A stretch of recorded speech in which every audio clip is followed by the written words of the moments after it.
नमस्कार शेतकरी मित्रांनो, डीबी फार्मर फ्रेंड या युट्यूब चॅनलवर मी ज्ञानेश्वर काळे आपलं सगळ्यांचं सहर्ष स्वागत करत आहे। आज बघायला गेलं तर 2 जानेवारी 2026 आहे, नवीन वर्ष लागलेलं आहे। नवीन वर्षामध्ये अद्रकीचे जे बाजार भाव चालू होते तेच चालू आहे। एखादा रुपया मागे किंवा पुढे हेच चालू आहे मार्केटमध्ये। आवक थोडीफार वाढली की 1 रुपया किंवा 2 रुपये कमी किंवा जादा होत राहतात।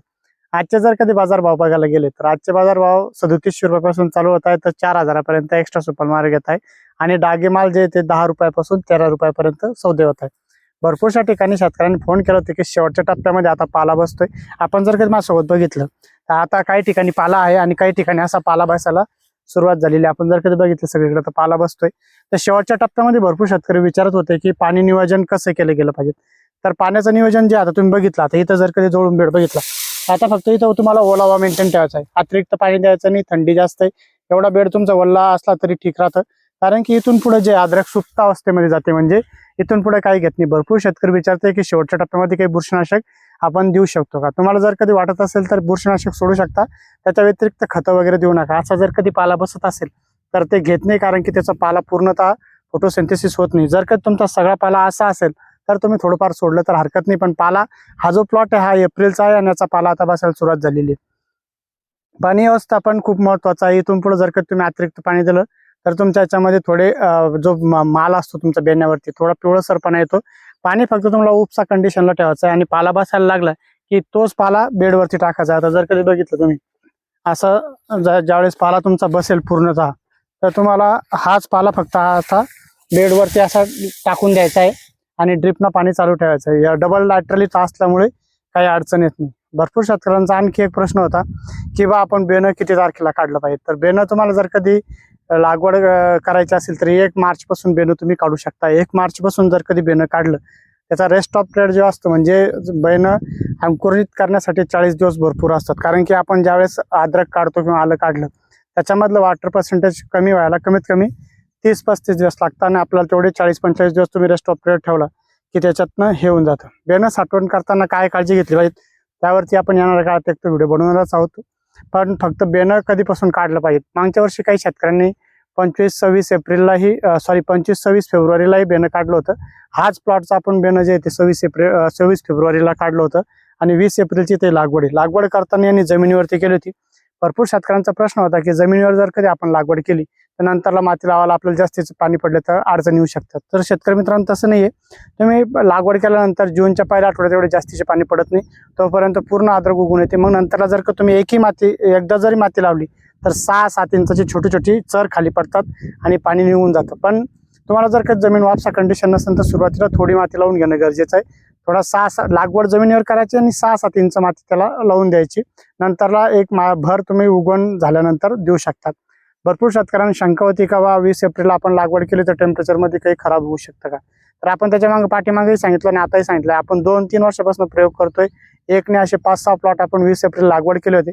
सगळे प्लॉट सशक्त असतात, त्याला हार्डिंग जास्त भेटल्यामुळे त्याच्यामध्ये कणकुजी येत नाही। आपण हा जर कधी पूर्ण प्लॉट बघितलं तर या प्लॉटला फक्त एक स्पॉट आला होता, तो आंब्यापाशीच्या बाजूला तिथे एक स्पॉट होता, त्याच्या व्यतिरिक्त स्पॉट या प्लॉटला आले नाही आणि मालही जमिनीवर लागल्यानंतर एकदम जबरदस्तरित्या इथं माल डेव्हलप झालेला आहे। म्हणजे कमीत कमी याला साधारणतः तुम्ही जर कधी बघायला गेलं तर 1 फुटापर्यंत माती इथं लागलेली आहे आणि कंदही चांगला बनलेला आहे। आता हा जो प्लॉट आहे भरपूर शेतकऱ्यांनी याच्यावरती बेण्यावरती मागितला होता, बेण्याचे भाव ठरत नाही त्यामुळे सौदे होत नाही।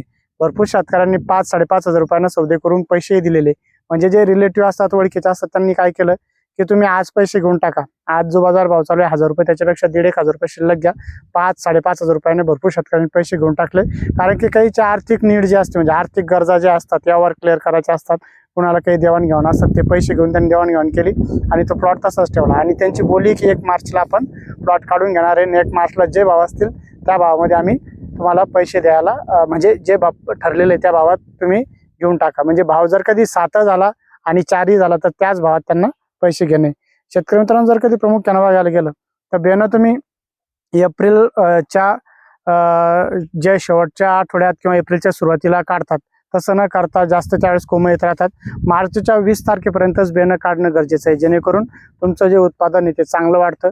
तुम्ही हालाकी 20 मार्चलाही बेणं काढलं आणि लागवड तुम्ही जूनमध्येही केली तर हरकत नाही, कारण की त्याला तुम्ही त्यापर्यंत थोडंफार पाणी त्या वरतून स्प्रे करतच राहतात. पण ज्या शेतकऱ्यांनी 20 एप्रिलला लागवड करायची त्यांनी जर कधी आता काढून ठेवलं आणि जास्तीचं पाणी नाही मारलं त्याच्यातलं वॉटर पर्सेंटेज कमी होऊन ते अंकुरित व्हायला मदत होती आणि बेणं त्यावेळेस लागतं. जास्ती सुकू द्यायचं नाही. आपण त्याच्यावरती एक डिटेल व्हिडिओ त्यावेळेस बनवणार आहे. राहिला बाजारभावाचा विषय, तर बाजारभाव आपण जर कधी सांगितलं त्याप्रमाणे भाव ठरताय. आता नवीन वर्ष चालू झालेलं आहे, भरपूरशा ठिकाणी सौदे थांबलेले नाही, शेतकरी कंटिन्युअसली सौदे होत आहे. म्हणजे अद्रकीमध्ये तेजी लोक म्हणत आहे जे चालू आहे ते स्टेप बाय स्टेप येत आहे. एवढे सौदे होतानाही जर कधी 3,500 ते 4,000च्या दरम्यान जर कधी भाव टिकून येतात, पुढचे जे दिवस ते नक्कीच चांगले. कारण की जर कधी बघायला गेलं तर 15 जानेवारी नंतर बँगलोरचा जो बेल्ट आहे तिथलं बियाणं चालू होतं आणि तिथलचे प्लॉटही कमी होतात. जसं जसं टेम्परेचर वाढत जातं तसं तसं आपला डिमांड, आपला माल तिथून पुढे जास्तीचा चालू होतो. आणि सांगली साताऱ्यातला जो बेल्ट आहे हा शक्यतो जास्तीचे लोक लवकर देत नाही, ते जास्त खोडा प्लॉटवर देतात.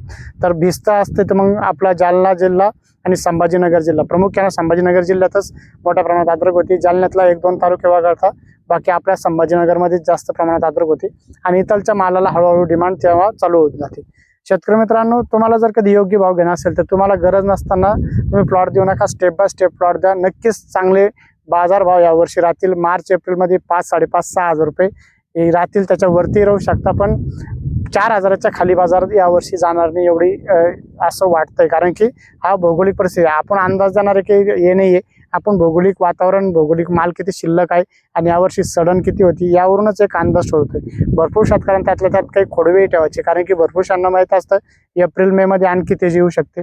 आणि तुमच्या भागामध्ये किती माल शिल्लक आहे, तुमच्या भागात किती सौदे होतात, तुम्ही जर कधी कमेंट बॉक्समध्ये टाकत राहिला तर लक्षात येतं आपल्याला की सर्वदूर महाराष्ट्रामध्ये माल चालू आहे की सौदे बंद आहे. काही काही भागामध्ये आता सौदे पूर्णतः बंद झालेले, काही काही भागात रोज सौदे होत आहे. म्हणजे भरपूरशा ठिकाणी सौदे होत आहे आणि देताना शेतकरी ठरूनच घेत आहे की डागी माल आणि ते वेगवेगळं आता होतच आहे. सरसगट काही सौदे होतात, सरसगटमध्ये काही 33 रुपये 34 रुपये असे सरसगट सौदे होतात. पण व्यापारी घेतानाच विचार करून घेतात, ज्या प्लॉटला कमी डागी माल आहे तो प्लॉट सरसगट घेतला, तो अर्धा डागी आणि अर्धा चांगला असेल तर तिथं सरसगटचे सौदे होत नाही.